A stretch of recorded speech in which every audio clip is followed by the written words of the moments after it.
Siam, Nostalgia Siam.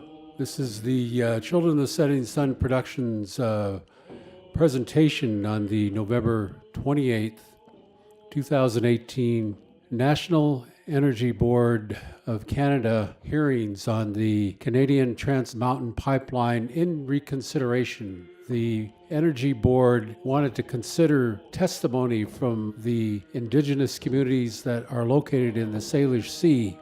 They scheduled an Indigenous oral tradition evidence hearing this day in Victoria, BC, as a result of the laws under the Crown or in the United States, those laws established under treaty with the United States government.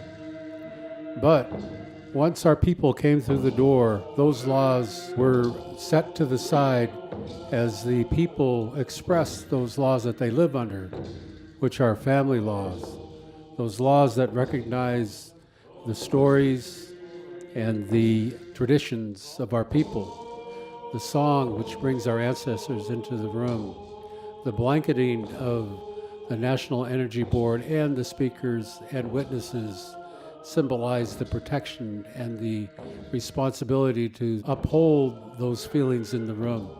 You've seen our relatives from throughout the Salish Nation, Tsartlip, Sawat, Tulalip, Suquamish, Swinomish, Lummi, to name a few, Stalo, Musqueam.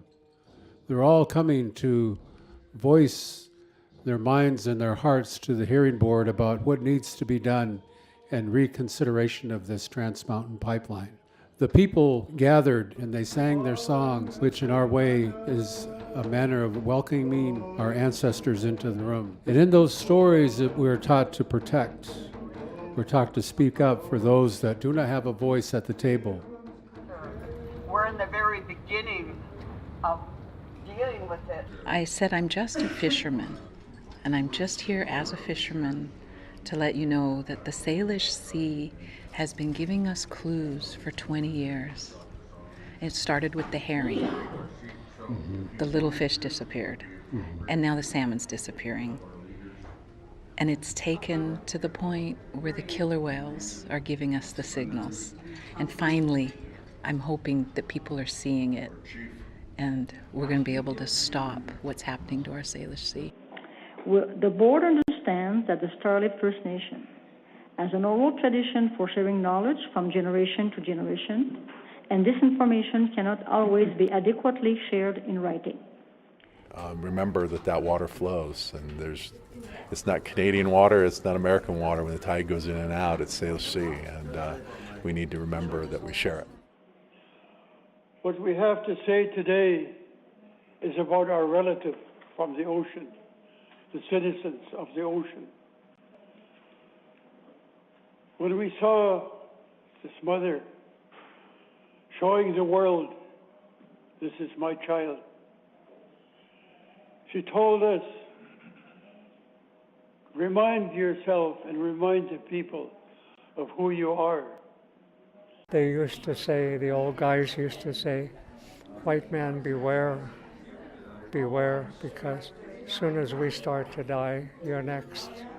If we don't stand up today, and we've been trying to say the same thing over and over, if we don't stop the traffic, we don't stop the damage to Mother Earth, and we will cease to be who we are as Native people. So today we stand together as one people. No matter if there's a border or not, we are one. And we sang for the Orca, and we spoke for the Orca, and we stood up that something needs to be done to further protect our close relative. Achansasan at a squall at your squall. Achansasan at a chromichasan. Achansasan at a unsali. Kalat. Achansasan at a unsali. I talk to your spirit. I talk to your spirit. And I hope your spirit will understand what I'm saying. You know, your spirit will understand. As a teacher for many years, I teach the values of our people to our young ones that are coming behind. what can you do to help us better understand and change the values of your people? Number one, you need to change your curriculum of your schools to protect the environment.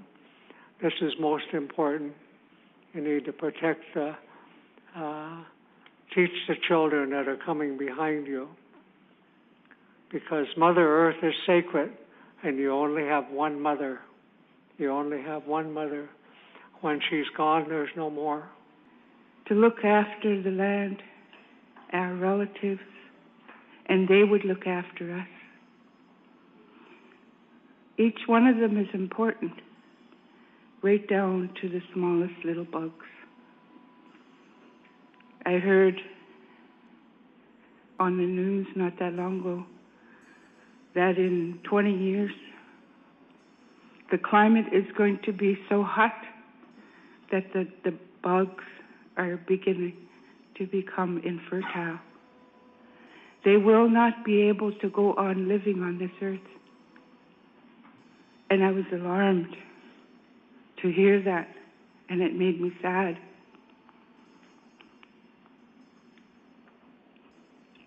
What are the birds going to eat? What's going to happen to them? What's going to happen to the plants without the bugs and the birds? And so on. You may think that it's not important to you.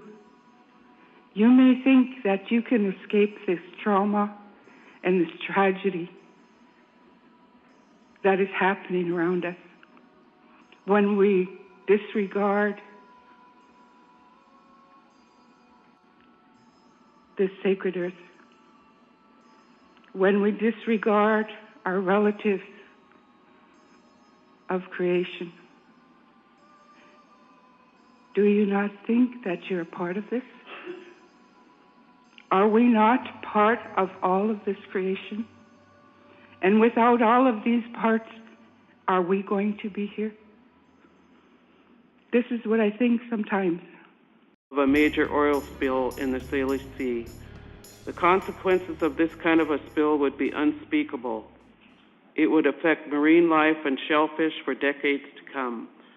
Frankly, it would have the potential to put an end to our coast Salish lifeways. Without access to healthy fish, clams, and wildlife, our cultural and spiritual practice could not continue. And we ask you to please consider all of our words. We come with all of our ancestors, like I said in the beginning, and we speak on behalf of our elders and all of our communities here, seated here today. Thank you. I started fishing back in 1984, and the vessel traffic back then was minimal compared to what it is today. At the end of the day, we witnessed a unity in spirit, a unity of voice, and a unity and commitment to further this conversation and further this fight to ensure that further destruction of our homeland does not take place. So I brought my canoe, brought it across the ferry, and I went up to Gold River. I had 17 of my family members on with me. My mother-in-law, my wife, my sister-in-law, my niece, 3 of my children, probably about 8 grandchildren, the youngest probably about 2. And we went up there. They had their canoe ready, and we went out there, and we couldn't find him. We came back in, had our canoes pulled all the way out of the water. We're like, well, we tried. Then we heard, hey, he's out there by this rock. He likes to hang out by this rock. And so we went out there. Kelly said, let's put our canoes together because we haven't been around him for a while, and we don't know how he'll react. And so we put our paddles across, and we were holding on to the canoes, and he was going outside of us. He's probably out about 200 yards, going like this. And they started to sing that old man's paddle song. That old man, Ambrose McQuina, they started to sing his paddle song, and that killer whale, his fin just stopped. And then he was listening just for a second, and he turned, and he started coming like this, right underneath the water. He's coming like a torpedo, and the water was flying over his head, and he went down. And then he came up right between us just like this, but he was standing up a little bit higher. And there's no way that you could ever get used to a killer whale coming up and breathing that close to you. And he came up like that, and he was just like that. And he had his eye right on me. Right on me. He never took his eye off of me. And Kelly over there was talking to him in their language, and he was saying, "This is Ray Freiberg. He's like our family. We, all of our families, we traveled together in our canoes. He come a long way, brought his whole family so he could meet and pay his respect to you. We sing and we dance together up and down the coast. Came a long way to meet you." And he said, "Tell him who you are." And so I introduced myself to him. And was looking at him like that, and then he just kind of leaned forward, and he went right between our canoes with his dorsal fin, and he got up to the front, and my daughter was up there, was in the red up there on the top front, on the canoe on this side. That's me on the back, my sister-in-law and my wife. But he got up to the front of the canoe, and he got underneath it, and he put the front of the canoe on the tip of his nose and lifted my canoe about 3 feet in the air. And my daughter started to get really scared. She's like, And I go, we're okay. And he held the canoe up there for a while, and then he put it back down. And he came around, and he got underneath my canoe upside down. He was belly to belly with my canoe. And his pectoral fin on this side, he went from the back to the front like this, rubbing my canoe like this. And Kelly was saying, he's really blessing you guys up. He's really blessing you. And he did that. He came around again, and I was watching him, and he was floating to the surface, coming up right between us again. But he wasn't like this. He was floating to the surface, and I was leaning over.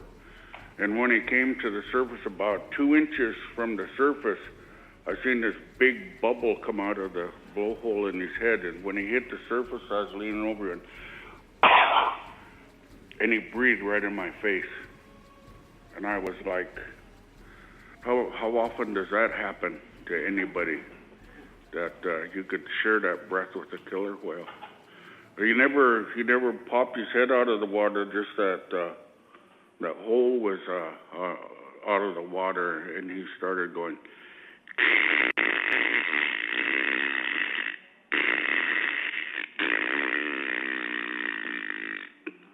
And then I was just listening to him, and then he rolled over on his side like this, and he was looking at me this way, and his mouth was open, and he had his tongue out like that. And he was looking at me, and he started going, "Ee."